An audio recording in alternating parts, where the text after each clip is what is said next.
स्वातंत्र्याचा अमृत महोत्सव उत्सवगीत रंगांचा आभाळी अर्थ असला नतमस्तक मी त्या सर्वांसाठी ज्यांनी भारत देश घडविला.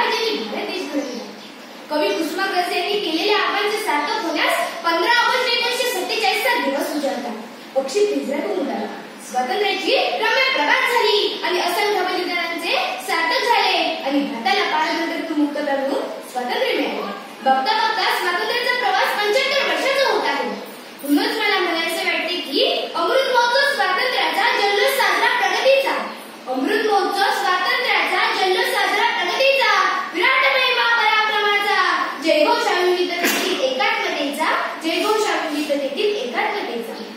एखाद्या राष्ट्राच्या जीवनात 75 वर्षाचा कालखंड हा जरी फार मोठा टप्पा नसला तर एखाद्या राष्ट्राच्या नागरिकांच्या जीवनात स्वातंत्र्याचे 75 वर्ष पूर्ण करणे अनन्य साधायला महत्वाचे आहे.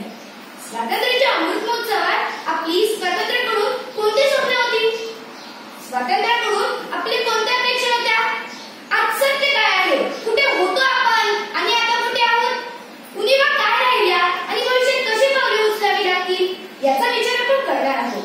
स्वातंत्र्याच्या अमृत महोत्सवात आपण काही कमावले आणि काही गमावले याचे सिंहावलोकन करणाऱ्या टप्प्यावर आपण येऊन पोहोचलो आहोत. एक संपन्न, सुसज्ज व संस्कृत देश अशी आपली जगात ओळख आहे आणि त्यात माझी भूमिका खूप महत्वाची आहे.